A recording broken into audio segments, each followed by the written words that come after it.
Hello students, welcome to Diploma Express. So कैसे हैं आप लोग? आई होप सब बढ़िया होंगे। सो स्टूडेंट्स, आज की इस वीडियो में मैं आपको आरएमबी के चैप्टर 1 के मोस्ट इंपोर्टेंट क्वेश्चंस बताने वाला हूं। एंड आज की इस वीडियो में हम चैप्टर 1 पूरा फिनिश करने वाले हैं। ठीक है, तो चलिए फटाफट से वीडियो को आगे स्टार्ट कर लेते हैं। तो यहाँ पर स्टूडेंट्स, सबसे पहले आपको जो चैप्टर का नाम है वो है नीड फॉर मेंटेनेंस, यानी हमें मेंटेनेंस की क्या आवश्यकता है। ठीक है ना, यानी रख रखाव की क्या आवश्यकता है, उसके ऊपर ये चैप्टर है। इसमें बेसिकली 2 से 3 क्वेश्चन, ये लास्ट 4-5 क्वेश्चन हैं, इसमें ज़्यादा क्वेश्चन नहीं है। ठीक है, तो यहाँ पर मैं आपको जितने वीडियोस प्रोवाइड करने वाला हूँ सबके इंपॉर्टेंट क्वेश्चन ही प्रोवाइड करूँगा चैप्टर वाइज। ठीक है, तो चलिए फटाफट से वीडियो स्टार्ट कर लेते हैं। तो यहाँ पर हमारा जो सबसे पहले इंपॉर्टेंट क्वेश्चन है वो है इंपॉर्टेंस बतानी है, importance and significance of repair and maintenance of buildings, यानी इमारतों की मरम्मत और रखरखाव का क्या महत्व होता है, सबसे पहले हमको ये बताना है। ठीक है, तो किसी इमारत के नियमित और उचित रखरखाव से उसे ठीक से बनाए रखने के लिए, क्षति से मुक्त होने के लिए तत्काल मरम्मत की आवश्यकता होती है। ठीक है, यानी अगर नियमित हम मरम्मत न रहेंगे तो क्या हो सकता है, भवन कमजोर हो सकता है, दुर्घटना का खतरा हो सकता है एंड खर्च बहुत ज़्यादा आता है। अगर हम मेंटेनेंस टाइम पर करेंगे तो क्या रहेगा, खर्च कम होगा। ठीक है, सेफ्टी बनी रहेगी, भवन स्ट्रांग रहता है यानी मजबूत बना रहता है एंड लंबे समय तक वह उपयोग रहता है रहने के लिए, यानी ठीक है, समझ पा रहे हैं। तो अब यही हमको पूरा एक्सप्लेन करना है। ठीक है, अब देख लेते हैं क्या क्या पॉइंट्स हैं। तो रखरखाव और मरम्मत भवन को स्ट्रांग बनाने में महत्वपूर्ण है, क्योंकि समय समय पर मरम्मत और रखरखाव से भवन की संरचनात्मक यानी स्ट्रक्चरल मजबूती बनी रहती है, जिससे दुर्घटनाओं और ढहने की संभावना कम हो जाती है। ठीक है, तो पहला पॉइंट आपको समझ आ गया। अगर हम समय समय पर मरम्मत और रखरखाव करेंगे तो भवन की स्ट्रक्चर जो वो मजबूत बनी रहेगी, जिससे दुर्घटना की कोई भी संभावना नहीं होती है। ठीक है, फिर नेक्स्ट पॉइंट है उचित रखरखाव से भवन अधिक वर्षों तक उपयोग में बना रहता है, जिससे पुनर्निर्माण की आवश्यकता देर से पड़ती है। अगर हम उचित रखरखाव करेंगे तो उसमें खर्च भी कम होगा एंड भवन जो वो अधिक वर्षों तक उपयोग में रहेगा रहने के लिए। ठीक है, इसमें यानी इसमें पुनर्निर्माण की आवश्यकता नहीं पड़ेगी। ठीक है, वो देर से पड़ती है। ठीक है, क्योंकि लाइफ पे धीरे धीरे कम भी तो होगी। अब ये थोड़ी नहीं है कि उसकी लाइफ वैसी रहेगी जो पहले बनी हुई जब बनवाया था वैसी रहेगी। ठीक है, फिर नेक्स्ट छोटी छोटी मरम्मत समय पर करने से बड़ी मरम्मत की जरूरत नहीं पड़ती है और अधिक खर्च से बचा जा सकता है। जैसे अगर हम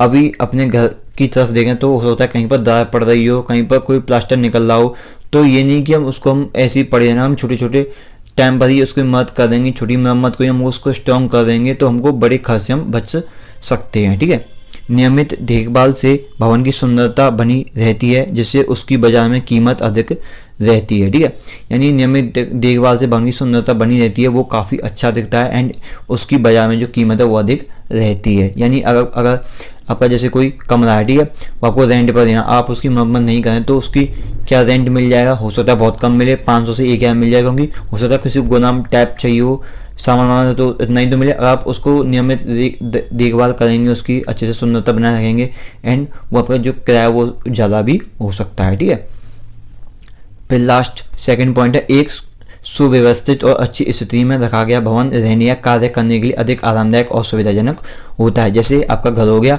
वो अच्छी स्थिति में है, भवन काफ़ी अच्छा है, रहने के लिए अच्छा है, कार्य करने के लिए अच्छा है, आरामदायक है, सुविधाजनक है। ठीक है, तो ये पॉइंट होता है। फिर है सही रखरखाव से भवन में ऊर्जा दक्षता एनर्जी एफिशिएंसी बढ़ती है एंड संसाधनों की बर्बादी कम होती है, जिससे पर्यावरण को भी लाभ होता है। यानी सही रखरखाव से भवन में ऊर्जा दक्षता भी बढ़ी रहती है, यानी संसाधनों की बर्बादी उसमें नहीं होती है, जिससे पर्यावरण को भी लाभ पहुंचता है। ठीक है, फिर हमारा नेक्स्ट इंपॉर्टेंट क्वेश्चन भवन के रखरखाव से क्या तात्पर्य है। ठीक है, यानी what is meant by building maintenance. ठीक है, अब हमको बताना है भवन का रखरखाव। सिंपल भाषा में अगर मैं आपको समझाऊं तो भवन को सुरक्षित, मजबूत व साफ सुथरा और उपयोग के लायक बनाए रखने के लिए जो काम किए जाते हैं उसको हम बिल्डिंग मेंटेनेंस कहते हैं। अब इसमें क्या क्या आ सकता है, आपका दीवारों की मरम्मत आ सकती है, छत की मरम्मत आ सकती है, जल निकासी की मरम्मत आ सकती है ना, बिजली फिटिंग ठीक करना होगा, खिड़की दरवाजे की मरम्मत आ सकती है। यानी भवन को चलने लायक हालत में रखना ही आपका बिल्डिंग मेंटेनेंस कहलाता है। एक हम शॉर्ट भाषा में एक लाइन में हम ये चीज़ कह सकते हैं।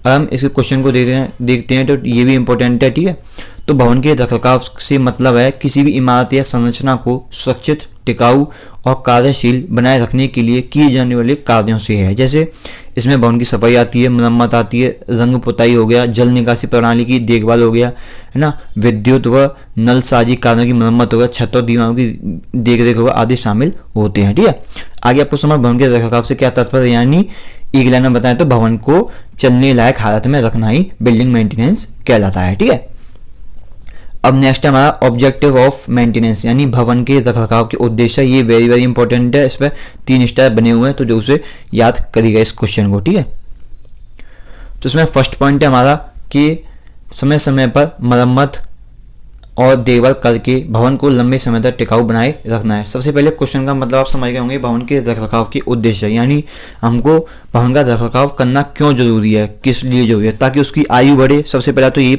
पॉइंट आता है। ठीक है, अगर हम भवन की टाइम टेम्पर मरम्मत यानी रखरखाव करेंगे तो दरार, सीलन, जंग से सुरक्षा मिलेगी, बड़ी मरम्मत से बचा जा सकता है, छोटी अगर मरम्मत हम समय पर कर देंगे तो ठीक है, भवन को सुंदर और आकर्षित बनाना है।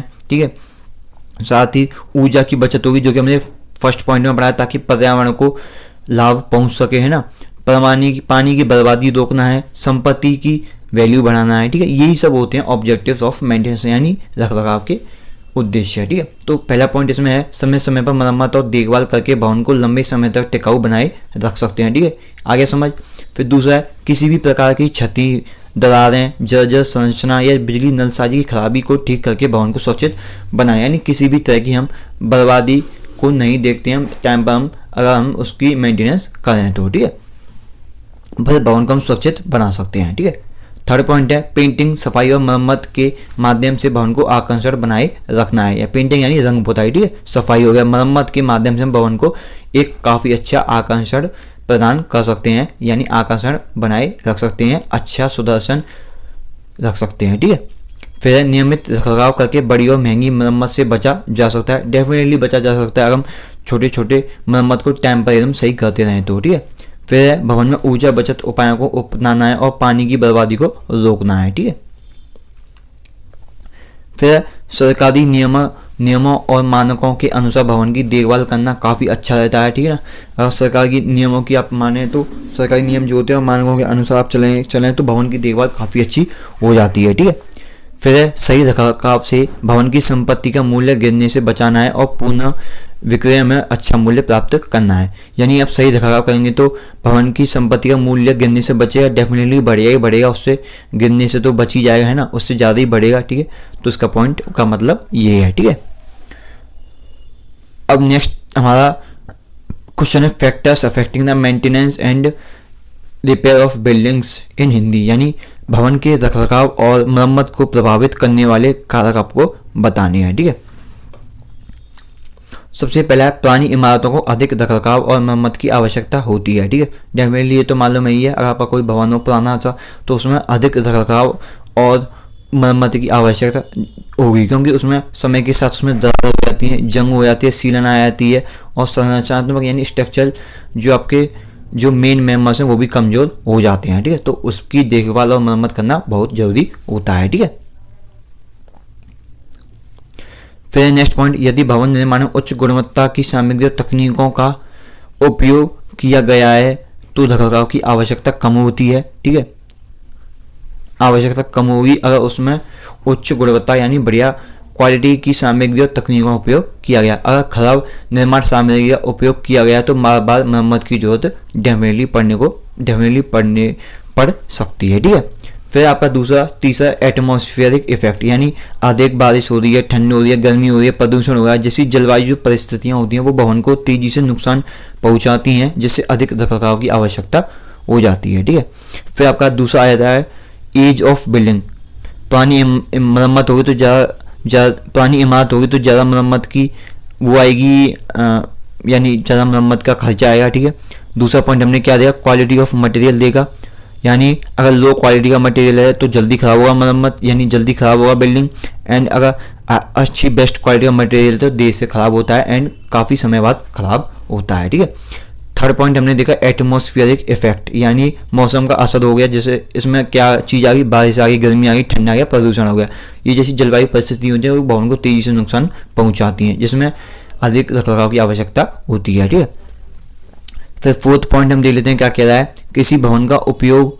रेसिडेंशियल, कमर्शियल, इंडस्ट्रियल, है ना, आपका पब्लिक उद्देश्यों के लिए किया जा रहा है, इससे भी इमारतें की आवश्यकता प्रभावित होती हैं। भारी उपयोग वाले भवनों में अधिक रखरखाव की जरूरत होती है, यानी यूसेज के ऊपर है। अब जैसे रेसिडेंशियल में आपका कम डैमेज होगा, इंडस्ट्रियल पब्लिक में आपका ज़्यादा डैमेज होता है, यानी ये उससे ज़्यादा प्रभावित होती हैं। ठीक है,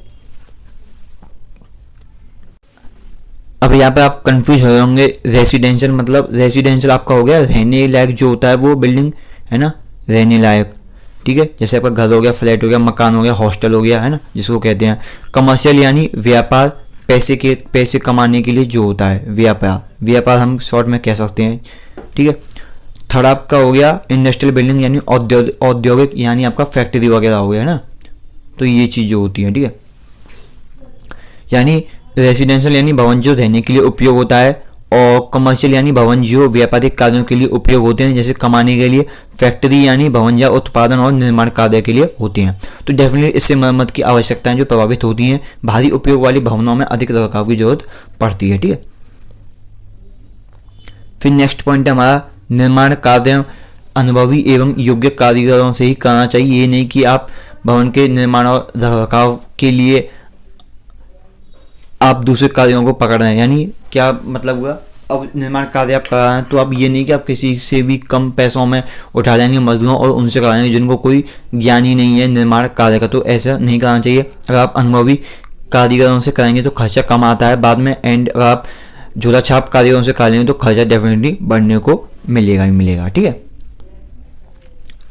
फिर आपका यदि भवन का डिजाइन दोषपूर्ण है, ठीक है, जल निकासी प्रणाली सही नहीं है या निर्माण में खराबी है, तो रखरखाव और मरम्मत की आवश्यकता अधिक होती है।